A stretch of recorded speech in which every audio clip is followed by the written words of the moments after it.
Olá, turma! Vamos continuar nosso estudo de calorimetria e hoje vamos tratar do diagrama das mudanças de fase. Antes de iniciar nossa aula, porém, não se esqueçam de se inscrever no canal, dar aquele like e deixar nos comentários sugestões que possam melhorar o nosso trabalho. Vamos lá! Para falarmos do diagrama das mudanças de fase, é necessário que a gente recorde alguns conceitos já vistos preliminarmente. E aí vamos tratar da matéria aqui em suas três fases fundamentais, que é sólido, líquido, gasoso. Lembrando que existem outras mais. Poderíamos aqui discutir sobre o plasma, mas não vem ao caso, né? Então vamos lá. Sólido. Sólido para o líquido a gente chama de fusão. A passagem da substância da fase sólida para a líquida a gente chama de fusão, né? Por exemplo, o gelo que está derretendo. Do líquido para o gasoso, nós chamamos isso de vaporização. Por exemplo, aí na vaporização nós temos três tipos diferentes, que são ebulição, que é a passagem do líquido para o gasoso a uma temperatura definida e com agitação molecular, por exemplo, água fervendo. A evaporação, que é um processo lento que ocorre à temperatura ambiente, por exemplo, a roupa secando no varal, né? E terceiro, a calefação, que é um processo rápido, quando o líquido toca uma superfície superaquecida, que está a uma temperatura muito maior do que a sua temperatura de ebulição.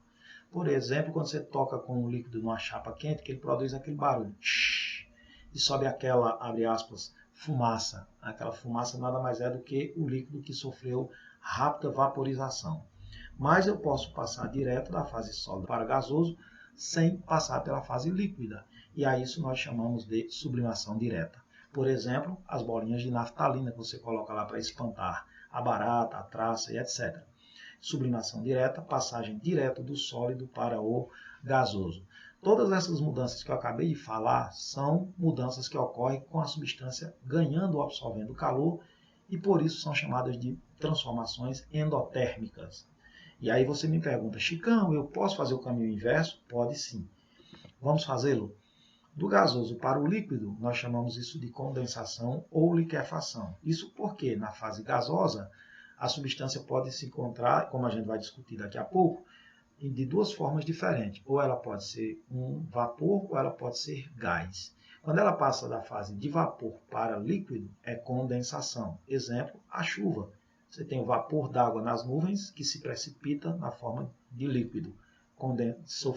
Sofreu a mudança de gasoso para líquido. Gasoso na forma de vapor. Liquefação, aí é quando é da fase de gás para líquido. Por exemplo, quando você sopra no espelho do banheiro, fica embaçado. O que você soprou no espelho do banheiro? Não foi vapor. Na verdade, você soprou gás carbônico. Né? Quando você soprou o gás, ele liquefez, transformou-se em líquido. E agora, do líquido para o sólido. Aí vem a solidificação, por exemplo, quando você coloca água para fazer gelo, coloca no congelador de sua casa. Então, o líquido se transforma em sólido. Solidificação.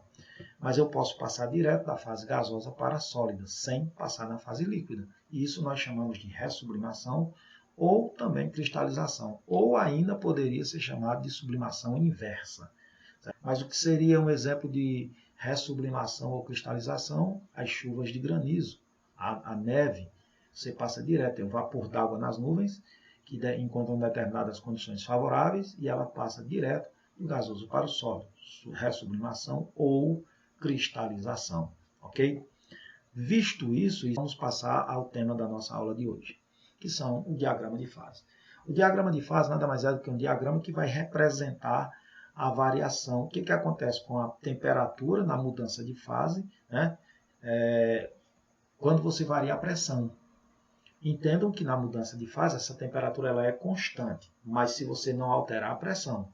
Por exemplo, a gente diz, a temperatura de ebulição da água é de 100 graus Celsius. Mas a gente tem que enfatizar que é 100 graus Celsius ao nível do mar, onde a pressão é de 1 atm, 1 atmosfera técnica de massa. Analisar aqui, separadamente, as curvas de fusão e de condensação. Se você olhar no diagrama aqui, para uma substância normal, e aqui nós vamos separar porque a água, vocês lembram lá, desde dilatação dos líquidos, que a água é uma substância anômala, e aqui ela tem um comportamento também diferenciado, tá bom? Vamos lembrar aqui do diagrama passado, no slide anterior, que eu mostrei no slide anterior. Vamos entender aqui o que está acontecendo. Primeiro, para uma substância normal, você observa que essa curva entre sólido e líquido, né, essa curva entre sólido e líquido, é a curva que nós chamamos de curva de fusão. Vou colocar aqui. Fusão, Chicão, eu lembro, você mostrou agora no slide, passar do sólido para o líquido. De fato, essa curva aqui. Observe que, se você olhar só essa curva e esquecer o que está acontecendo ao seu redor aqui, ó, você observa que quando você varia a pressão, quer dizer, você aumenta a pressão, a temperatura de fusão também aumenta. Isso para as substâncias que nós classificamos como substâncias normais. Se você fosse pegar aqui um diagrama só com a curva de fusão, né? Vou fazer aqui, tentar ilustrar aqui. Vamos ver o que acontece com a temperatura de fusão à medida que eu altero a pressão. Vamos aumentar a pressão, porque aqui ó, ela está numa pressão inicial, vou chamar aqui de pressão P1, e aí a temperatura de fusão seria uma temperatura T1, beleza? Agora, se você vai aqui para um outro ponto aqui em cima, eu tenho uma pressão P2 que é maior. Eu aumentei a pressão. Aí a temperatura de ebulição também aumentou. Quer dizer, para uma substância normal, quando eu aumento a pressão, a temperatura de fusão também aumenta. A temperatura de fusão também aumenta. Beleza? Se você olhar aqui, essa do líquido, agora do líquido para o vapor ou do vapor para o líquido, aí nós temos o que nós chamamos de curva de condensação. Condensação do vapor para o líquido. E aqui a curva de condensação, você observa que se assemelha à curva de fusão, ou seja, se eu aumento a pressão, a temperatura de condensação também vai aumentar. Essa última curva aqui entre sólido e líquido, nós chamamos de curva de sublimação. Dá para ver pelo desenho que essas três curvas, elas têm semelhança. Que semelhança é essa, Chicão? É que quando eu aumento a pressão, a temperatura de mudança também vai aumentar. Fusão do gelo, nós costumamos dizer, qual é a temperatura? Se eu perguntasse agora, me digam aí a temperatura de fusão do gelo na escala Celsius. É provável que a maioria de vocês vai dizer assim, 0 graus Celsius. Esse valor está certo em partes, porque eu não especifiquei sobre que pressão é isso. Para ser 0 graus Celsius, tem que ser ao nível do mar, cuja pressão é de 1 atm, 1 atmosfera técnica de massa. Tá certo? Professor, então, se eu aumentar a pressão, a temperatura de fusão muda, e nós vamos estudar isso daqui a pouco, quando a gente for analisar o diagrama de mudança de fase para a água. Além disso, nesse diagrama aparecem alguns pontos que é necessário a gente tecer alguns comentários. Primeiro, esse pontozinho aqui, ó, C. Esse ponto C representa o que nós chamamos de ponto crítico. Certo, ponto crítico. Mas o que é esse ponto crítico? Esse ponto crítico, você observa que tem uma linha pontilhada vermelha aqui, ó, em destaque. Aqui a substância está na fase gasosa. E como eu disse, na fase gasosa ela pode ser vapor, pode ser gás. Pois bem, é aqui onde entra o ponto crítico. O ponto crítico é o ponto que determina o limite de temperatura até onde vai o vapor. A substância na fase de gasosa, na forma de vapor. Como assim, Chico? Assim, ó, se eu tenho uma substância gasosa e ela está na forma de vapor, e eu vou alterar a temperatura dela, vou alterando a pressão e a temperatura.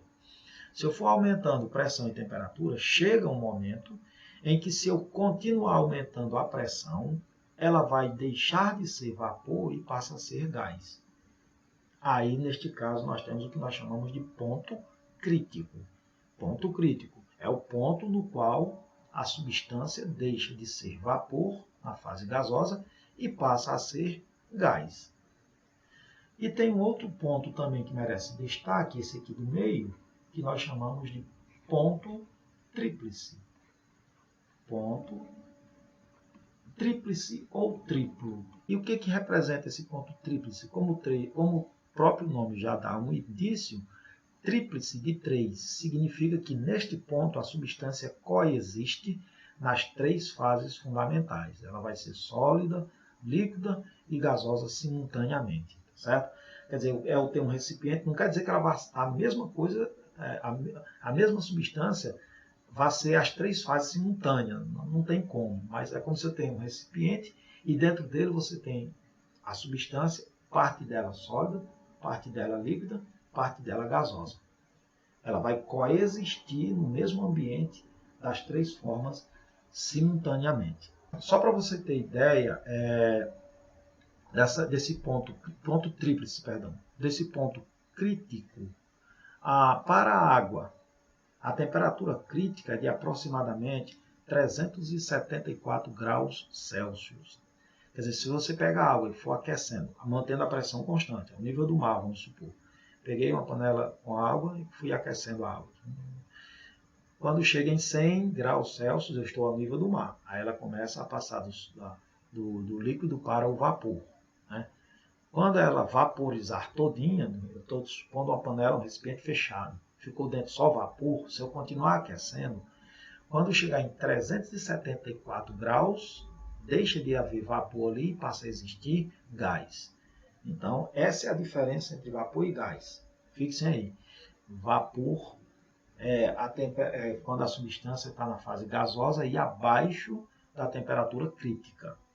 E gás é quando ela está na fase gasosa, mas acima da temperatura crítica. Ela já está na fase gasosa, ok?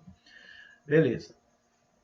Agora para a água, o que mudou? Se você olhar para a água, o que muda é tão somente essa curva aqui, ó. O que muda é essa curva entre sólido e líquido. Essa curva nós chamamos de curva de fusão, não foi isso? Isso, Chicão, curva de fusão. Né? Curva de fusão. Vamos então analisar essa curva em separado aqui, para a gente ver o comportamento da água, para a gente entender aqui alguns aspectos, alguns fenômenos que eu vou explicar aqui. Aqui eu tenho pressão, né? E aqui eu vou ter a temperatura T. Eu vou pegar aqui e representar só esse pedaço do diagrama. Tá? Pegar e representar aqui só esse pedacinho do diagrama. Aqui, ó. E vamos ver o que acontece quando você varia a pressão, a temperatura. Imagine então que você tem a substância que está aqui, nesse ponto. Eu vou chamar de ponto 1. Eu vou então aumentar a pressão, certo? Então está aqui a pressão P1. Está aqui a temperatura correspondente. Eu vou chamar isso aqui de temperatura T1. Eu vou aumentar a pressão. Lembre-se que no eixo vertical, aumentar significa subir no eixo, né? Então, eu vou aumentar, eu vou para cá, ó. Pressão P2. E o que acontece com a temperatura? Ó, a temperatura vem para cá, ó, T2. Observe que aqui, ó, eu aumentei a pressão aumentou, mas a temperatura fez foi o quê? Ó, aqui para cá, a temperatura foi diminuir. Então, para a água, aumentar pressão significa reduzir o ponto de fusão. Lembram lá da fusão do gelo ao nível do mar na escala Celsius? Lembro, Chicão. É 0 graus Celsius. Isso. Se a pressão for de 1 atm. Se você aumentar esta pressão, aí a temperatura vai diminuir. Então, vou analisar essa curva separadamente. Eu vou ter aqui um diagrama só com ela, só com a curva para a água, viu? Lembrando que esse diagrama aqui, essa é a curva de fusão que eu estou analisando para a água. O que eu vou falar aqui aplica-se à água, não é regra. Mas vamos lá. Então, imagine que você tenha, de novo, aqui uma substância na fase sólida que está aqui, ó, nessa posição. Né? Aí, o que vai acontecer? Ela está sob uma certa pressão. Vamos chamar de P1, ok? Agora, sem mudar a temperatura. Vou deixar a temperatura constante. Né? Sem mudar a temperatura, vamos aumentar a pressão. Vou pegar a pressão que está aqui. Aumentar significa botar ela aqui assim, né? No eixo vertical, aumentar o valor significa subir. Portanto, o ponto que estava aqui, agora, o que vai acontecer com ele? Ó, ele vai também subir a pressão. Vai subir, vai subir, vai subir, até chegar aqui, ó. Ou seja, a substância que antes era sólida, quando eu aumentei a pressão, onde é que ela ficou agora? Na fase líquida. O que era sólido passou a ser líquido. Beleza? E é esse comportamento diferenciado que a gente explica o que nós chamamos de experiência de Tyndall ou experiência do regelo. Em que consiste essa experiência? Consiste no seguinte, para provar que isso é verdade, o Tyndall fez esse experimento. Pegou um bloco de gelo, né? Então, isso aqui ó, é gelo, um bloco de gelo. Pegou um barbante, um fio, né? E nas extremidades desse barbante ele colocou dois corpos massivos, duas massas, dois blocos aí, dois corpos massivos, de massas iguais. Quando ele soltou, depois de um certo tempo, ele verificou que aconteceu o seguinte, ó, esse fio nessa regiãozinha aqui, ó, de cima, que eu estou botando essa setinha, quando ele soltou aqui os corpos, então a pressão nesse ponto aqui aumentou. Opa, peraí, se a pressão aumentou, mas a temperatura não mudou, a temperatura ambiente, a temperatura não mudou. Se a temperatura não mudou e a pressão aumentou, então ele saiu do sólido e foi para onde? Ó, para o líquido. Aí aqui, ó, virou o líquido e o fio vai atravessar esse líquido. Mas quando o fio atravessa, aí a pressão volta a ser a pressão de antes. Ou seja, aquela parte que era líquida volta agora a ser sólida. E o fio vai exercendo pressão embaixo, aqui, ó, isso aqui é o fio, aqui o bloco de gelo, ele vai exercendo pressão aqui, ó. À medida que ele exerce pressão, no local onde ele exerce pressão, transforma-se em líquido. Aí ele passa. Aí esse líquido ficou em cima, voltou à pressão normal, congelou. Por isso que esse experimento é chamado de experimento do regelo. De tal forma que esse fio vai atravessar completamente esse bloco e ele vai permanecer intacto. Professor, isso é meio difícil, eu não sei se isso é verdade não, mas é. Sabe onde é que acontece com frequência isso? Aí, patinação sobre o gelo. Vocês já viram que o patinho, esse sapato que o patinador usa, embaixo ele tem uma espécie de lâmina, né? Essa lâmina é simplesmente para diminuir a área de contato. E lembrando lá dos conceitos de pressão, vocês já viram que pressão ela é inversamente proporcional à área. É força por unidade de área. Quanto menor a área, maior a pressão. Opa, se eu aumento a pressão, aí a temperatura de fusão diminui. Então, quando o patinador está deslizando sobre o gelo, a pressão no ponto de contato aumenta, aquele gelo se transforma em líquido, aí ele pode deslizar mais facilmente. Quando o patinador passa, aí aquele líquido volta à pressão normal, volta a ser gelo de novo. Então essa é uma aplicação direta dessa experiência de Tyndall, né? Do regelo. Uma outra curva que é bom a gente analisar, que é interessante a gente analisar, e de novo, para a água, tudo que a gente está vendo aqui, ó, que eu estou analisando em separado, refere-se à água. É a curva de ebulição. Não esqueça, ebulição é passar do líquido para o gasoso. É um tipo de vaporização. Observe que a curva ela é crescente, o que significa que se você aumenta a pressão, à medida que você aumenta a pressão, a temperatura de ebulição também vai aumentar, né? Eu marquei aqui alguns pontos. Observe que nesse ponto aqui, ó, a temperatura de ebulição é 1. Mas quando ele vem para esse ponto aqui, ó, a temperatura de ebulição é outro. Vamos supor que seja água. Imagine que você está ao nível do mar. Ao nível do mar, onde a pressão é de 1 atm, né, 1 atmosfera técnica de massa, a temperatura de ebulição da água na escala Celsius seria 100 graus Celsius. Na escala Celsius, a pressão normal. Se você aumenta a pressão, e aí quando você aumenta a pressão, vamos ver, eu mostrei aqui uma tabela, o que acontece?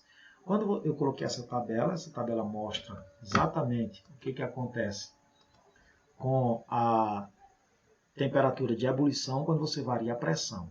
Observe que aqui, ó, à medida que eu aumentei a pressão, ele deu a pressão aqui em milímetro de Hg, milímetro de mercúrio. De 240 era 70 graus Celsius, a ebulição, quer dizer, a água fervia a 70 graus Celsius. Em 600 ela já ferve a 93, 670, 97, 720, 100 graus Celsius. 760, perdão. 760 é ao nível do mar, pressão de 1 atm, que nós chamamos de pressão normal. Se eu aumentar isso aqui, então a temperatura também aumenta. E isso acontece nas panelas de pressão. Na panela de pressão, por isso que o nome é panela de pressão, você vai aumentar a pressão interna. Por que o alimento cozinha mais rápido na panela de pressão? Aí está a explicação. Porque como você vai aumentar a pressão interna, a temperatura de ebulição também aumenta. Só para vocês terem ideia, na panela de pressão, a pressão interna pode chegar a 2 atmosferas técnicas de massa. E o que é que implica isso? Isso implica em dizer que a temperatura da água aqui dentro, a água vai ferver a uma temperatura de 120 graus Celsius. É por isso que o alimento cozinha mais rápido na panela de pressão.